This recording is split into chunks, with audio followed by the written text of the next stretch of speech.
licenciada en Historia de América por la Universidad Autónoma de Madrid.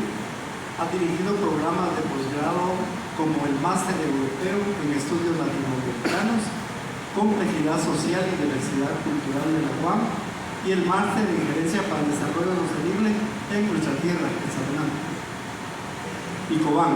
Su investigación abarca redes familiares, élites de poder en Centroamérica, racismo, formación de la nación y más recientemente historia intelectual y conceptual. Ha publicado obras claves como Las redes intelectuales centroamericanas, el libro de la vida de Alberto Masferrer y Racismo y Genocidio y Memoria, y su libro Guatemala, Linaje y Racismo, que ha sido reeditado 5 veces y continúa entre los más vendidos del país. Así que, bienvenida, Marco.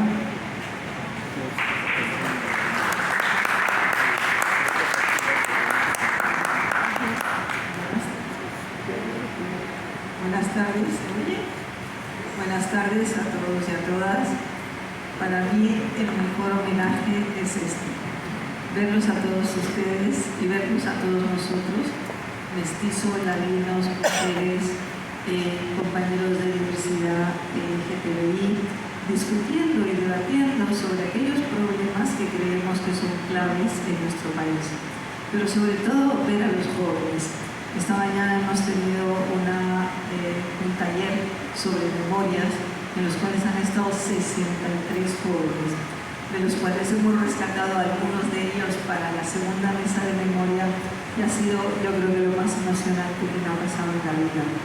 También quiero dar las gracias a todos mis compañeros, a los organizadores, a David, a Luisa, a Sadi, a todo mi equipo, pero especialmente a mis 2 coordinadores, Ramón González Ponciano y Rigoberto Quemé, que me han ayudado tantísimo a la organización de este evento.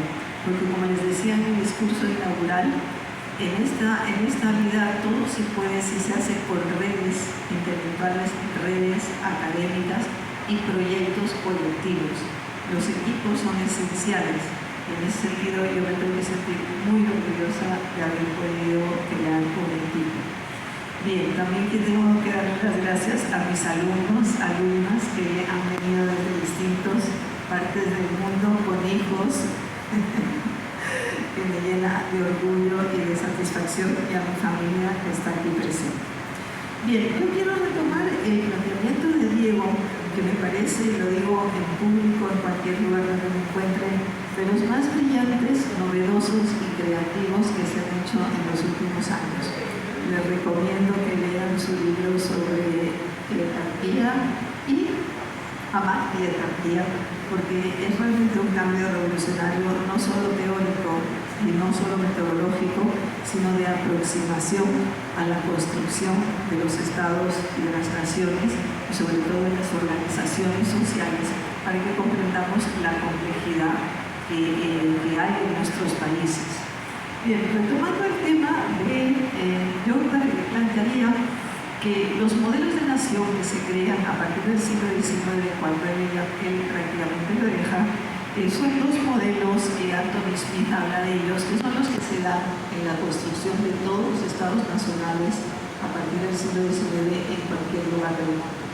Uno de ellos es la nación política, es la que se constituye a partir de la Revolución Francesa. Es una nación que está conformada por un territorio, unos mitos o unos símbolos, pero recientes, una organización política, unas constituciones o unas leyes que de alguna manera homologan ese territorio, y una economía que de alguna forma sustenta esa nueva construcción del Estado Nacional. Este es el modelo de la Revolución Francesa por excelencia, pero a su vez en Europa y en otros lugares del mundo se plantea una nación étnico-cultural. En ese sentido, por ejemplo, Escocia es un ejemplo de nación étnico-cultural, o indudablemente Alemania o Italia. El proyecto de nación étnico-cultural está planteado mucho más desde una óptica, desde una perspectiva de países pluriétnicos, multiculturales y multilingües como el nuestro.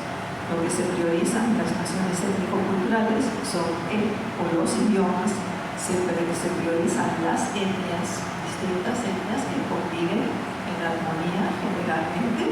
Se prioriza una cultura que no es necesariamente la cultura nacional, sino las culturas, y sobre todo se tiene muy en cuenta los mitos de origen. Mitos de origen, en el caso de los grupos étnicos, son mitos de origen ancestrales, o sea, muy antiguos, y que es lo que consolida un proyecto nacional. Estamos hablando de la India, estamos hablando de Chile, etcétera, etcétera. ¿Qué es lo que pasa en América Latina? ¿Por qué no logramos ser una nación? Porque como decía un gran maestro nuestro, Alfonso de Guerra, François Javier Guerra, decía, el problema de América Latina es que por la precipitación y por copiar los modelos europeos, nos constituimos como estados, pero no como naciones. Entonces, desde esa óptica, resulta que los estados que se generan en América Latina son estados artificiales, en donde el territorio muchas veces se fragmentó, como pasó en Guatemala y México, por ejemplo, o nos fragmentamos en 5 repúblicas en Centroamérica que eran inexistentes, porque era Mesoamérica. Entonces vemos que ya los territorios se fragmentaron. Si así fue en América Latina, no les digo en África, las barbaridades que hicieron en función de los intereses de los colonialistas. Entonces esa construcción artificial y fragmentada de los territorios fue uno de los elementos que hizo que nos construyéramos como estados sin naciones. ¿Cuáles fueron las consecuencias de este estado sin naciones? Que se crearon también constituciones liberales, que realmente obedecían a los intereses de las élites de poder y de las clases dominantes, que indudablemente eran los intereses de un grupo determinado, pero no el conjunto de la población. Pasamos a ser de grupos étnicos o de grupos diversos, pasamos de la diversidad a ser ciudadanos. De la noche a la mañana pasamos de ser súbditos españoles a ser ciudadanos. Ciudadanos que era una construcción, digamos, europea, francesa, obviamente, enormemente excluyente, en donde las mujeres no estaban representadas. Los ciudadanos tenían que tener una economía para poder votar y ser, digamos, elegidos, tenían que tener medios económicos. Y por otra parte, no solo estaban excluidas las mujeres, sino que estaban excluidos los pueblos, todos los pueblos indígenas o todos los pueblos, digamos, o grupos étnicos, prácticamente se les excluyó de la nación. Además, la filosofía de toda esta construcción de los estados nacionales era una filosofía liberal, que lo que trataba, o de liberalismo, de la, digamos, introducción del liberalismo, que en nuestro caso pasamos de pertenecer a la metrópoli española a pasar a pertenecer a la metrópoli norteamericana, en donde nos volvimos, fuimos súbditos de los Estados Unidos, ¿no? Entonces el imperialismo y la economía de agroexportación pasó a que fuéramos monoexportadores, monocultivadores y de mono todos. Entonces, ¿qué es lo que pasó? Nos construimos o tratamos de construirnos como estados homogéneos. Además del liberalismo, las corrientes, digamos, de pensamiento predominantes fueron el positivismo. El positivismo que tuvo sus cosas buenas, pero en el caso de Guatemala y de casi toda América Latina, fue positivismo racialista, en las cuales los grupos étnicos y las razas, como ellos decían, pasaron a ser razas inferiores. Todo eso conllevó a una destrucción total de las organizaciones y de los estados y de las naciones anteriores a ese periodo. De manera que sí que es cierto que, con el liberalismo y el positivismo racialista entramos en una época de fragmentación y de desorientación o desestructuración de los estados nacionales. De forma que en ese momento que entra el racialismo, en ese momento que se destruyen a los pueblos indígenas, casualmente se produce una prácticamente desposesión total de los pueblos indígenas de sus territorios, pero además de una desposesión total de los pueblos indígenas de sus territorios, se les despojó de sus municipalidades, de su organización político-social. De forma que lo que se planteó, y ese es mi punto de vista, es que ni siquiera pudimos construirnos, y aquí quiero terminar, como una nación mestiza, como hizo México, donde nación y mestizaje fue una misma cosa. Entonces nosotros, en lugar de copiar el modelo mexicano de nación mestiza y tratarnos de construir como nación homogénea por la vía del mestizaje, donde, digamos, unificáramos las culturas de los pueblos originarios con la cultura dominante, simplemente tratamos de excluirlo o de eliminarlo o simplemente de invisibilizarlos. Pero esa nación que muchos de los historiadores guatemaltecos llaman nación ladina, no es cierto. Nosotros, los guatemaltecos y centroamericanos, nos constituimos como una nación eugenésica. ¿Qué quiere decir la eugenesia? La mejora de la raza. Es decir, la eugenesia fue el factor, digamos, fundamental del positivismo racialista. Entonces, ¿qué quisimos hacer nosotros?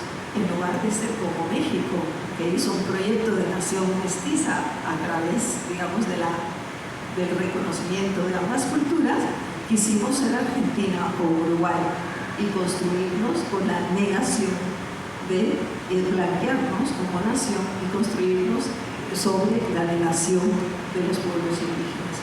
Eso fue lo que generó el que en estos momentos sigamos discutiendo y debatiendo sobre qué nación queremos, porque no somos una nación, somos un Estado sin nación, en donde solo el elemento que me faltaba, en donde los mitos de origen de un Estado liberal como las repúblicas centroamericanas son una bandera que no nos representan a todos, un himno que yo cada vez que lo canto realmente digo hay que cambiar este himno de arriba abajo, un escudo, es decir, todos unos símbolos patrios que realmente no nos reconocemos todos nosotros, ni siquiera las mujeres, pero por supuesto no los pueblos indígenas. En ese sentido, por eso es tan importante estas investigaciones y estos diálogos con otros académicos, investigadores, pero sobre todo con las cosmovisiones de los pueblos indígenas, porque ellos son los que nos pueden ayudar a construirnos como una nación pluriétnica, multilingüe y pluricultural. Y podemos debatir, que es lo que vamos a debatir en la segunda parte, si queremos ser una nación pluriétnica con un reconocimiento y respeto a la diversidad, y si queremos ser un Estado plural o un Estado plurinacional. Esa es otra cosa, pero primero reflexionemos sobre qué nación queremos construir y cómo nos consideramos, y posteriormente pensemos en el Estado. Muchísimas gracias.